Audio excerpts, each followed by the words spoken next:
Hi, good morning. This morning I'd like to share with you something very profound and personal.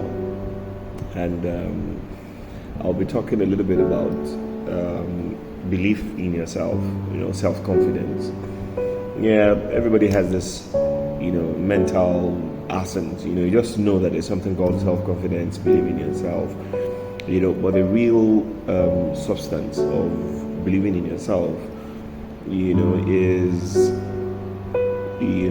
the source of energy that you get when everything on the outside is demotivating, is killing. You're surrounded by such huge toxicity, the environment, the people, and then it even in fact appears like your dreams, goals, aspirations have all gone through the window.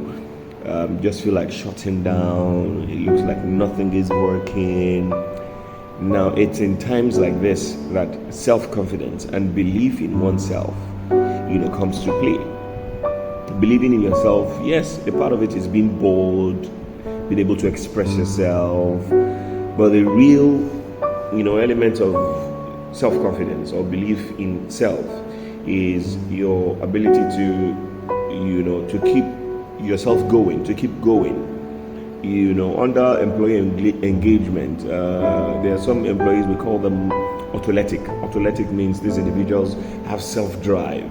Self-confidence requires that you drive, you push yourself.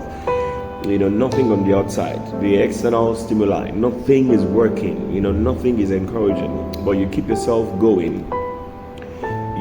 That's exactly what self-confidence is. Self-confidence is, I'm not sure if I'm on the right path, but I'm going to keep going. I'm not sure the next step after this, but I'm going to keep going.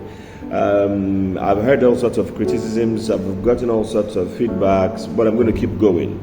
I have been told there is no chance for me, I have been told there is no way for me, but I'm going to keep going. That's self-belief. It's intricately linked with optimism. Self-confidence, belief in yourself is linked with optimism. And one of the ways for you to feed your self-confidence is times when you're alone. The things you read, the movies, the things you watch, the kind of songs you listen to, the environment that you're in, because everybody's a product of their environment. So you have to be intentional about these things. Be intentional about where you live. Be intentional about what you read. Be intentional about the music you listen to. Be intentional about the content. We're in a world of attention. Everybody is seeking attention with different content, whether the positive, whether the negative. So you have to be intentional about what you consume, because what you consume exactly defines, what you have in here that keeps you going. I hope this was helpful. My name is Ezekiel Yusuf. I'm your peak performance coach and a management consultant. I hope this was helpful. Let's have a great day.